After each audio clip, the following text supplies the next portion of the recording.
Imagine you're holding a coin, heads or tails, right? Now imagine spinning it midair, not knowing which side it'll land on. In that moment, it's both. This is how a qubit behaves. And it's one of the strangest, most powerful ideas in modern science. But what if I told you that this tiny quantum coin could one day solve the world's biggest problems? Let's rewind. For over 70 years, our world has been powered by zeros and ones. Bits, the language of classical computers. On, off, yes, no. Every image, every voice note, every video you've ever watched. Just a combination of these two states. Now imagine a universe where these rules no longer apply, where a bit isn't just on or off, but both. Not because it's broken, but because it's quantum. This is the age of the qubit. Qubits aren't just upgraded bits. They operate on rules that sound like science fiction, but are very real. They can exist in superposition, a state of being 0 and 1,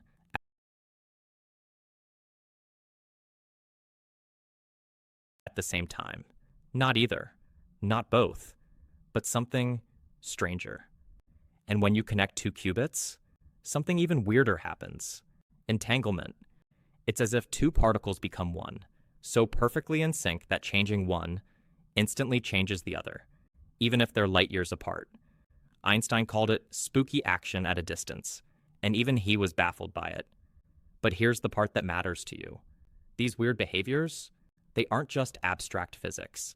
They give quantum computers unbelievable power. Imagine trying to find a single needle in a haystack the size of the galaxy. A normal computer checks each piece of hay, one by one. A quantum computer, it can check every piece at the same time. That's not just speed. That's a new dimension of thinking. And it all starts with the difference between bits and qubits. A single bit is simple, like a light switch. But a single qubit, it's like a spinning globe of probabilities, dancing between 0 and 1 until you look at it. And when you do, it collapses. It chooses a side. But until that moment, it's infinite. And when you string together qubits, their possibilities don't just add up. They explode exponentially. 2 qubits can represent 4 values. 10 qubits, 1024.20 qubits, over a million.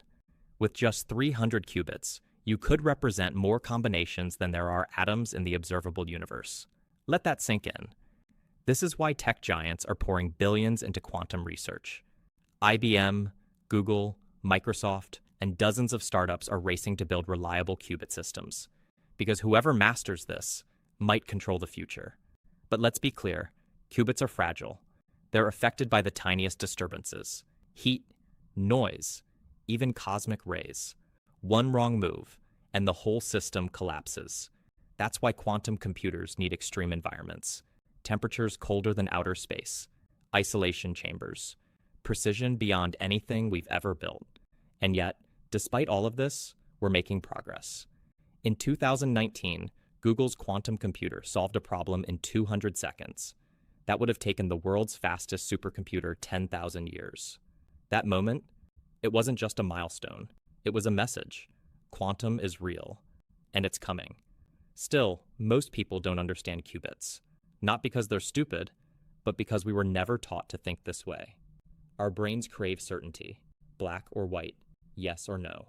But qubits, they live in the gray, in the maybe, in the both can be true. And that changes everything. It forces us to rethink logic, to embrace uncertainty, to imagine a world where multiple truths exist at once, and computing becomes less about solving and more about exploring. Because qubits aren't here to replace classical bits. They're here to expand what's possible, to simulate molecules and discover new cures, to solve optimization problems and build unbreakable encryption, to create AI that learns and reasons like we do, if not better, and maybe most of all, to make us question what we thought we knew. So the next time someone says, it's just a bunch of science jargon, remember this: the entire digital world you live in was built on zeros and ones. Now imagine what we can build when the language itself evolves. This is just the second chapter in our quantum series here at the AI Study. And trust me,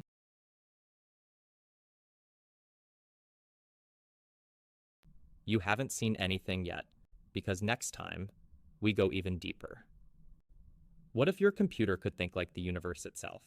Make sure you're subscribed, make sure you're ready, because the future is no longer binary.